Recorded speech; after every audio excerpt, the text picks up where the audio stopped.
the chapter that we have started is share issue of shares. तो देखो यहाँ पे मैंने आपको लास्ट वीडियो में भी बताया था शेयर क्या होते हैं. तो कंपनी अपनी टोटल कैपिटल को छोटे छोटे पार्ट्स में डिवाइड कर देती है. ठीक है, जैसे कि हम कह रहे हैं कि किसी कंपनी की जो शेयर कैपिटल है वो मान लो 1 करोड़ है. तो वो 1 करोड़ को क्या करता है, पार्ट्स में डिवाइड कर देता है. और एक शेयर जो है 1 शेयर, उसकी वैल्यू है 10 रुपये. एक शेयर 10 रुपये का है. तो आप टोटल शेयर देखो कितने बनेंगे. 10 से डिवाइड कर दो, कितने हो गए, 10 लाख. तो टोटल शेयर्स आपके कितने आ गए, 10 लाख. तो कंपनी अपनी 1 करोड़ की कैपिटल को 10 लाख शेयर्स में बांट रही है. 10 लाख.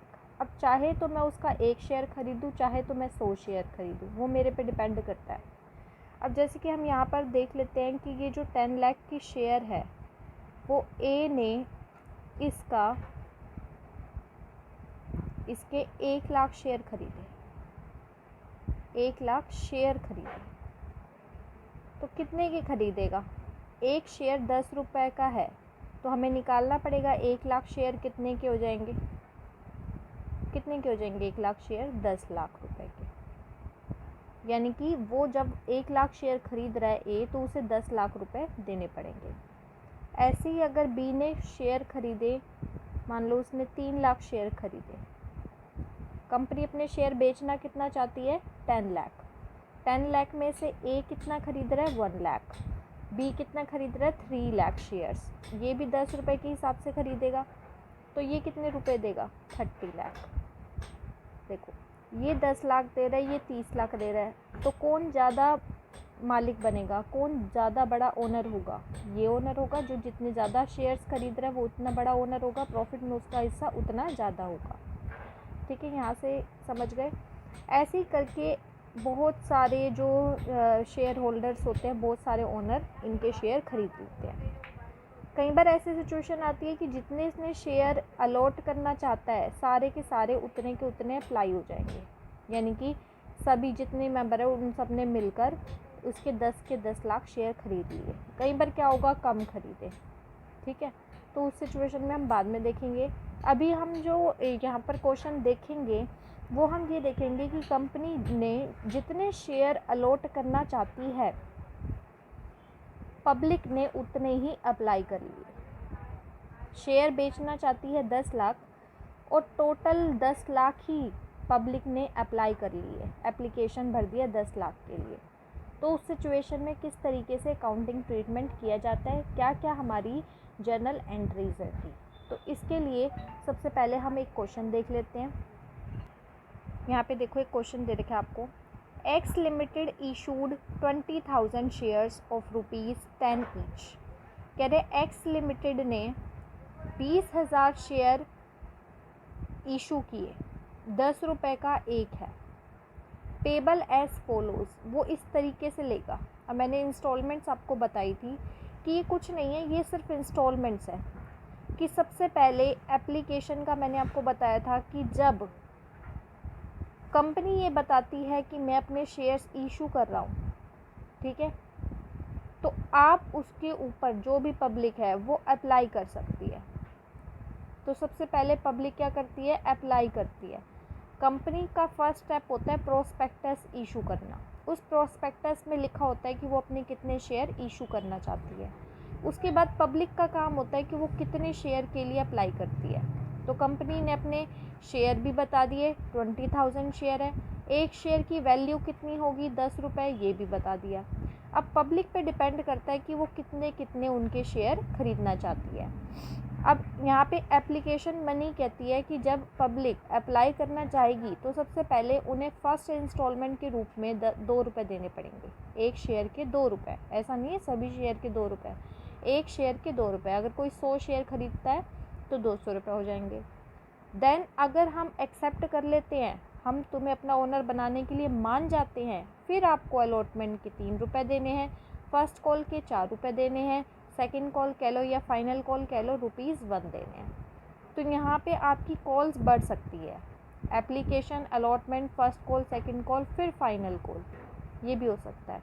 तो यहाँ पे ये इंस्टॉलमेंट्स कंपनी पे डिपेंड करती है कि वो कितनी इंस्टॉलमेंट में लेना चाहती है। तो यहाँ पे 4 इंस्टॉलमेंट आपको दे रखी है, ठीक है। ये सबका अलग अलग हो सकता है, यहाँ पे 2 भी हो सकता है, 3 भी हो सकता है, ये कंपनी पे डिपेंड करता है कि वो किस तरीके से लेना चाहती है। Next is public applied for 20,000 shares. इस पे ध्यान देना, कंपनी ने इशू कितने करे 20,000, पब्लिक ने अप्लाई कितने के लिए किया 20,000, यानी कि 20,000 ही इशू किए गए, 20,000 ही अप्लाई हो गए।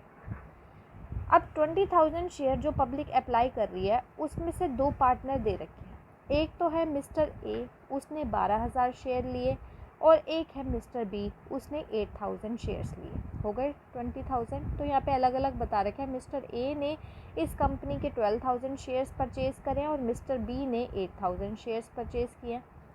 Money dues on various calls were received, कह रहे मनी ड्यूज़, जो मनी रहती थी वेरियस कॉल्स पे। देखो एप्लीकेशन के समय पे तो पैसा मिल ही जाता है, ठीक है, यहाँ पे तो सबसे पहले पब्लिक पैसा ही देती है, यहाँ से हम ड्यू करना शुरू करते हैं अलॉटमेंट से। तो यहाँ पे कह रहे हैं money dues on various calls, अलग अलग कॉल्स पे, तो कॉल्स ही हो गई अलग अलग कॉल्स पे, कह रहे जो ड्यू मनी थी रिसीव्ड हो गई, except mister A who failed to pay both calls money. कह रहे हैं जो मिस्टर ए है वो फर्स्ट कॉल और फाइनल कॉल देने में असमर्थ रहा। यानी कि देखो हमने ए से और बी से कहा, हमने पहले तो किसी से नहीं कहा, हमने तो पब्लिक में अनाउंस कर दिया प्रॉस्पेक्टस के थ्रू कि हम 20,000 शेयर्स इशू करना चाहते हैं। फिर पब्लिक ने अप्लाई किया और पब्लिक में से 2 पर्सन थे, मिस्टर ए और मिस्टर बी, उन्होंने एप्लीकेशन अप्लाई कर दिया और टोटल 20,000 शेयर्स खरीद लिए। एप्लीकेशन के बाद ए ने और बी ने दोनों ने अलॉटमेंट भी भरा, क्योंकि पब्लिक ने हमारी कंपनी ने एक्सेप्ट कर लिया था।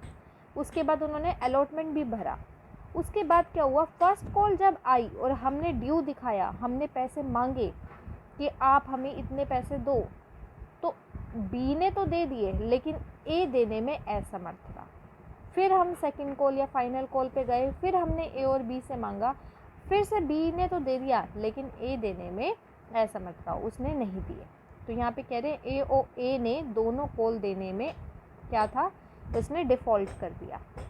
अब ऐसी सिचुएशन में क्या होता है, जब कोई डिफ़ॉल्ट कर देता है, हम पैसे मांगते हैं, हम उससे एंड तक पैसे मांगते हैं, जब वो एंड तक डिफ़ॉल्ट कर देता है तब कंपनी क्या स्टेप लेती है, वो नोटिस भेजती है। नोटिस में वो मिस्टर ए को या जो भी हमारा डिफ़ॉल्टर है उसको लिखकर भेजती है कि आपने इतनी जो पेमेंट है आपने नहीं की है, first call, second call, third call, final call, जिसकी भी पेमेंट है आपने नहीं की है, आप इसकी पेमेंट करें विदिन 7 डेज़, ठीक है। अगर वो 7 डेज़ के अंदर पेमेंट कर देता है तो ठीक है, वो ओनर रहता है। लेकिन अगर वो पेमेंट नहीं करता तो हम उसके शेयर्स को फॉरफीचर कर लेते हैं। फॉरफीचर का मतलब जब्त कर लेते हैं, यानी कि जितने भी उसने शेयर खरीदे, अब जैसे कि मिस्टर ए ने 12,000 शेयर खरीदे, हम उसके 12,000 शेयर्स अपने पास कंपनी ले लेती है। अब बात आई, अब ए की बात करें तो ए ने यहाँ तक भी पैसा दिया, यहाँ तक भी पैसा दिया, तो हम उसके पैसे भी ले लेते हैं। ये और ये पैसे हम उसको वापस नहीं करेंगे कि कोई बात नहीं तुम वापस ले लो, फर्स्ट कॉल सेकंड कॉल नहीं दे रहे, हम उसके ये पैसे भी ले लेंगे, हम उसे वापस नहीं करेंगे। एक सिचुएशन हमने क्या देखी थी कि कंपनी अपनी मर्ज़ी से ओनर ना बनाना चाहिए, एप्लीकेशन के बाद वो ओनर नहीं बनाना चाहती किसी को, तो वो पैसा एप्लीकेशन का वापस कर देती है। लेकिन आगे आपको ओनर बना दिया उसने, आपने कमिटमेंट कर दिया और उसके बाद फिर आप पेमेंट नहीं करते, तो वो आपके जितने भी शेयर होते हैं उनको फॉरफीचर यानी जब्त कर लेती है। उसके बाद कंपनी उन शेयर्स को किसी और को री इशू कर देती है, किसी और को बेच देती है। तो यहाँ पे क्या हुआ, ए ने डिफ़ॉल्ट किया, thereafter his shares were forfeited, उसके शेयर्स को कंपनी ने फॉरफिट कर लिया। दी शेयर्स वर री इशूड, हमने जो कंपनी ने क्या करा, इन शेयर को दोबारा से री इशू कर दिया, किसी और को बेच दिया। At ₹7 as fully paid up. Fully paid up, ये आगे समझेंगे कि फुल्ली पेड अप क्या है। तो यहाँ पे अभी सिर्फ इतना लो, जो 10 रुपये के शेयर थे वो उसने 7 रुपये में बेच दिए, फुल्ली पेड अप। ठीक है, जो 10 रुपये की वैल्यू थी उसने 7 रुपये में बेच दिए, यानी घाटे में, 3 रुपये घाटे में बेच दिए। मेक एंट्रीज करो। तो सबसे पहले आप ये देखो एंट्री किस चीज़ की होगी। फर्स्ट एंट्री आपकी क्या होगी कि सबसे पहले आप उन शेयर्स को मांगेंगे। ठीक है, मांगने के बाद आपको रिसीव होगा। ठीक है, आपको मनी रिसीव होएगी एप्लीकेशन की। तो सबसे पहले पब्लिक ने क्या करा, अप्लाई करा। अप्लाई करने पर उन्होंने एप्लीकेशन मनी दी, तो बैंक अकाउंट डेबिटेड टू। देखो हम यहाँ पे क्या करते हैं, रीज़न लिखते हैं, क्रेडिट द गिवर, किसने दिया। हम यहाँ पे ए भी लिख सकते हैं और बी भी लिख सकते हैं, बट हम क्यों नहीं लिखेंगे, क्योंकि जो कंपनी होती है वो बहुत वास्ट एरिया पे काम करती है, शेयर होल्डर्स बहुत सारे होते हैं, ओनर बहुत सारे होते हैं, तो सबका नाम नहीं लिख सकते। ठीक है, तो ऐसे सिचुएशन में हम ए और बी ना लिखकर यहाँ पे हम क्या लिखेंगे, टू शेयर एप्लीकेशन। और एप्लीकेशन के लिए यहाँ पे आपसे पूछ ले शेयर एप्लीकेशन क्या है, तो शेयर एप्लीकेशन कौन है, ए और बी है, दोनों मेंबर है जिन्होंने अप्लाई करा। तो शेयर एप्लीकेशन यहाँ पे देखो कितनी मनी दे रहे हैं, 20,000 शेयर से टोटल कितने शेयर के लिए पैसे दिए जा रहे हैं, 20,000।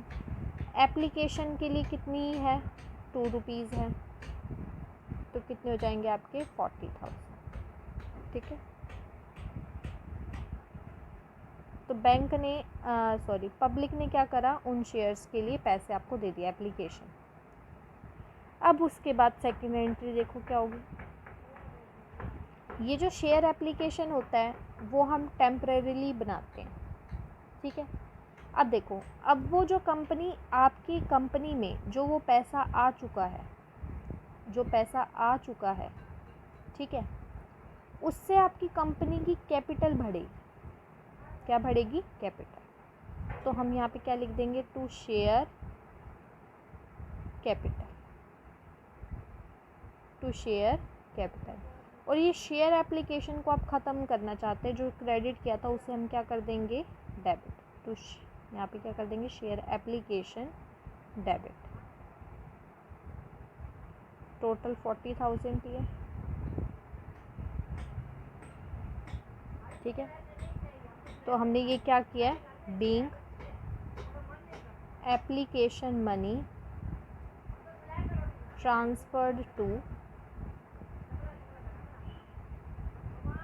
कहाँ पे ट्रांसफ़र कर दिया एप्लीकेशन मनी को, शेयर कैपिटल। नॉर्मल उसमें हम कैपिटल लिखते थे, लेकिन ये इशू ऑफ शेयर्स है तो यहाँ पे हम क्या लिखते हैं, शेयर कैपिटल। और शेयर कैपिटल में किन की कैपिटल है, उन्हीं पार्टनर्स की कैपिटल है।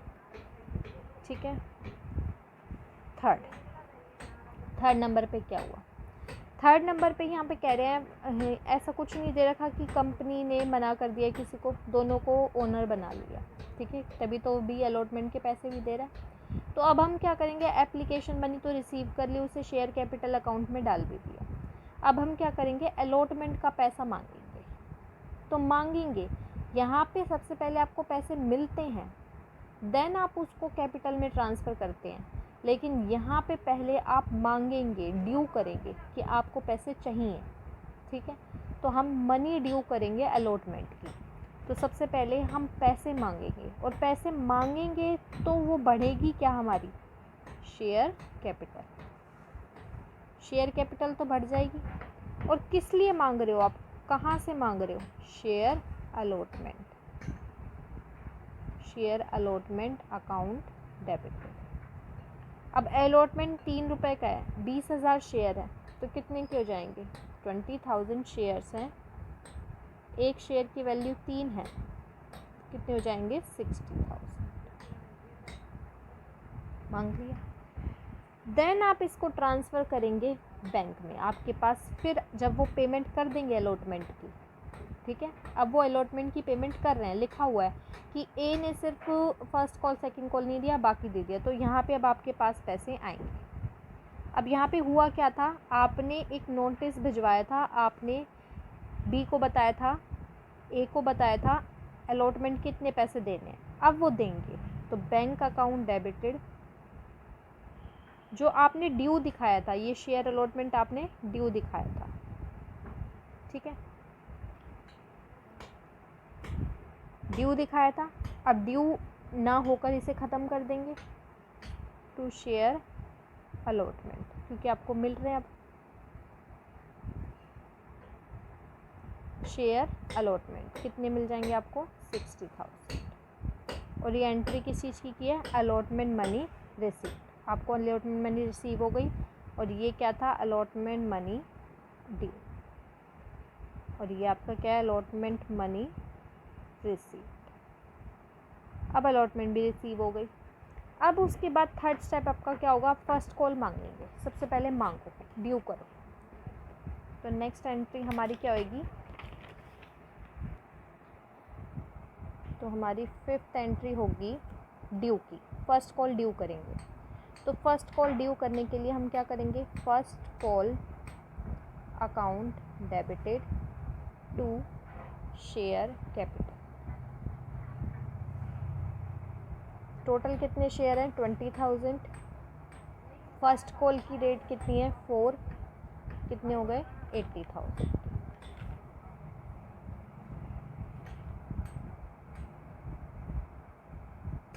80,000 रुपीज़ आपने फर्स्ट कॉल के मांग लिए। सिक्स्थ पे क्या हुआ, आपको पैसे मिले, सिक्स्थ पे आपको पैसे ज़रूर मिले, लेकिन सिर्फ बी से मिले, ए से नहीं मिले। तो सबसे पहले चलो बी से मिल गए, बैंक अकाउंट डेबिटेड।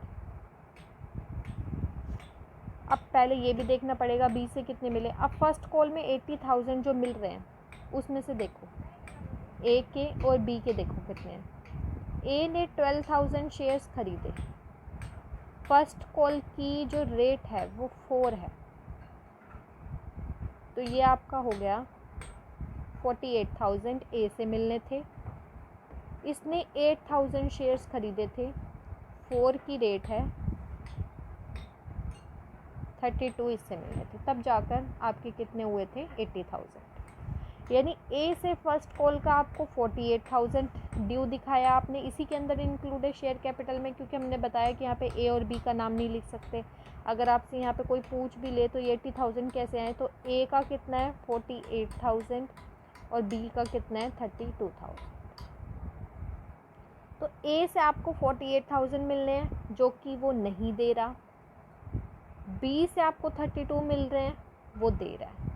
तो सबसे पहले बैंक में आपके कितने आएंगे, 32, जो कि बी दे रहा है। हो गया। Share first call, share first call, first call को कितने से हटाएंगे, टोटल 80,000 से ही हटाएंगे, जैसे हम करते आ रहे थे। अब आप देखोगे डिफरेंस जो है वो सीधा सीधा 48,000 का आ रहा है, और डेबिट में आ रहा है 48,000। ठीक है, ये 48,000 आपको पता भी है कौन है, ए है, डिफ़ॉल्ट कर रहा है। ठीक है, तो हम उसको क्या करेंगे, डिफ़ॉल्टर दिखाएंगे, और वो कॉल्स नहीं दे रहा, तो उसका नाम आ जाता है calls in arrear, calls in arrear. अगर वो पैसे दे देता तो हम बैंक में ही चढ़ा देते, लेकिन अगर वो डिफ़ॉल्ट कर रहा है तो हम उसे क्या दिखा देंगे, कॉल्स इन एरियर। अगर आपसे पूछ ले कॉल्स इन एरियर क्या है, तो ये कौन है, ये ए है, जो कि डिफ़ॉल्ट कर रहा है 48,000 का, तो हमने उसे डिफ़ॉल्ट दिखा दिया 48,000 का। ठीक है, अब ये कॉल्स इन एरियर आप ध्यान रखेंगे कि ये हमारा जो पार्टनर ए है, ओनर जो ए है, वो डिफ़ॉल्ट कर रहा है पैसे देने में, इसलिए हमने उसे कॉल्स इन एरियर कह दिया कि वो कॉल हमने उससे मांगी थी, लेकिन उसने पैसा हमें नहीं दिया। ठीक है, सेवेंथ एंट्री में क्या करेंगे, अब ऐसा तो है नहीं ए ने फर्स्ट कॉल नहीं दी तो हम उसे सेकंड कॉल नहीं मांगेंगे, मांगेंगे उसे एंड तक मांगेंगे जितनी कॉल है। अब हम ड्यू दिखाएंगे हमारी फाइनल कॉल के लिए। अब हम एंट्री करेंगे, final call account debited to share capital. Entry सारी सेम है यहाँ पर। तो फाइनल कॉल आपने टोटल कितने शेयर हैं, 20,000। फाइनल कॉल की जो मनी है वो है 1 रुपीज़। ठीक है, तो 20,000 ही आ जाएगा। अब इस 20,000 में आप देख लो ए और बी का कितना है। ए का कितना है 12,000 है, तो ए का कितना हो जाएगा 12,000 और बी का कितना है 8,000। 1 रुपये ही रेट है तो 12,000 वही मनी दोबारा आ जाएगी। यानी अगर आपसे ये कह दे 20,000 कहाँ से आए, तो शेयर कैपिटल में ए और बी दोनों हैं। ए के कितने हैं 12,000 और बी के कितने हैं 8,000। अब क्या हुआ, जब वो बैंक में पेमेंट आएगी आपके पास, यहाँ पे क्या होता है फाइनल कॉल मांगते हैं तो आपके पास बैंक में पेमेंट आ जाती है।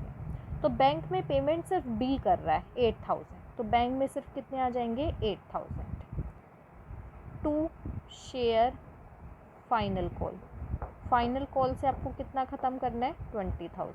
फिर आप देखेंगे कि आपको 12,000 का डिफरेंस डेबिट में आ रहा है, और वो कौन है आपको पता ही है, कॉल्स इन एरियर। फिर से ए जो है वो डिफ़ॉल्ट कर रहा है,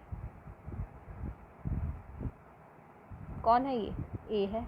ये दिखाने की ज़रूरत नहीं है, सिर्फ आपको पता होना चाहिए कि कौन है। 48,000 यहाँ पे डिफ़ॉल्ट करा, 12,000 यहाँ पे डिफ़ॉल्ट किया, ठीक है। 800 डिफ़ॉल्ट कर दिया यहाँ पर। अब हमने क्या करा, अब हमने इसके बाद उसको नोटिस भेजा, और हमने नोटिस की कोई एंट्री नहीं करनी, बस हमने नोटिस भेजा और ए ने उसके बाद भी हमें कोई पैसे पेमेंट नहीं करी।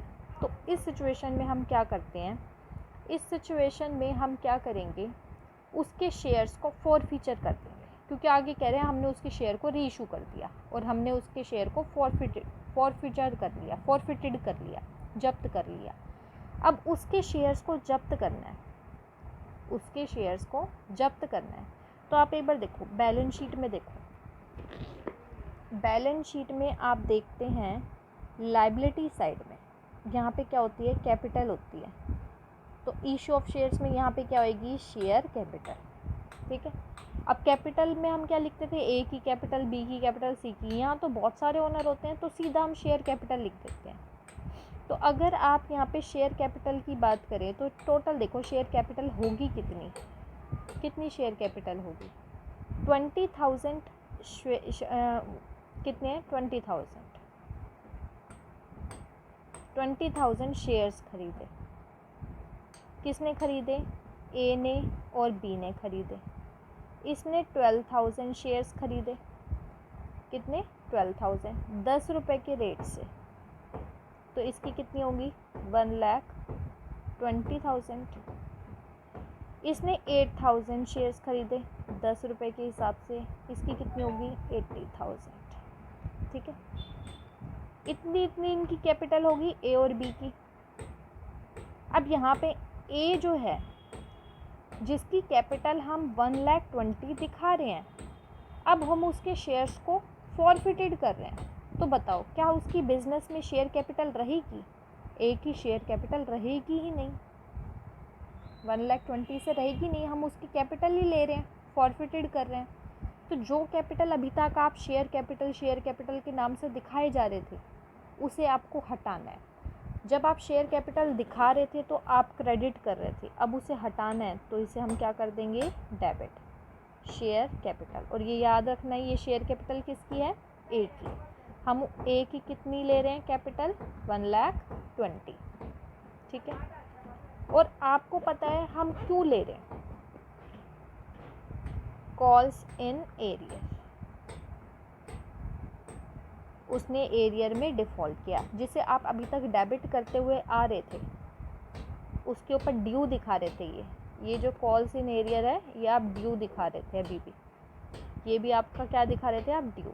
अब जब वो कंपनी से ही उसको हटाना है तो हम अपनी कंपनी में ड्यू क्यों दिखाएंगे, ड्यू नहीं दिखाना। अब हम इसे क्रेडिट कर देंगे। कितने की ड्यू है 48,000 और 12,000, टोटल कितने हो गए 48 + 12, आपके कितने हो गए ये 60,000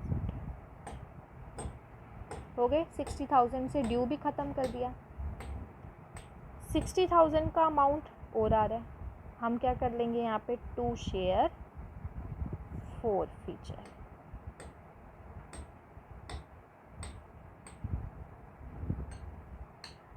क्या कर दिया हमने टू शेयर फॉरफीचर। पहले 60,000 तो उसने पेमेंट ही नहीं करी, तो जो डिफरेंस हमारा निकल के आया वो 60,000 का और बच गया, ये हम क्या कर देंगे शेयर फॉरफीचर, ठीक है। अब ये शेयर फॉर फीचर में अगर हम कहें ये 60,000 कैसे आए, तो इसको और देख लो एक बार।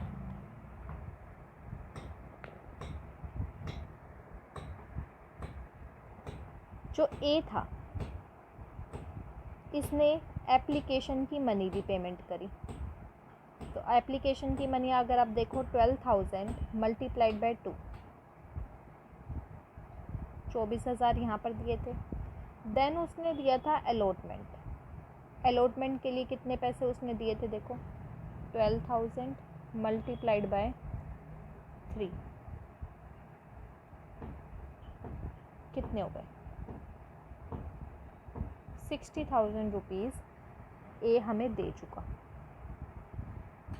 ये कंपनी को क्या हो रहा है 60,000 का, हम उसको फॉर फीचर कर रहे हैं। 60,000 तो कंपनी पहले रिसीव कर चुकी है, ऑलरेडी रिसीव कर चुकी है, ठीक है। 60,000 हम ऑलरेडी रिसीव कर चुके हैं।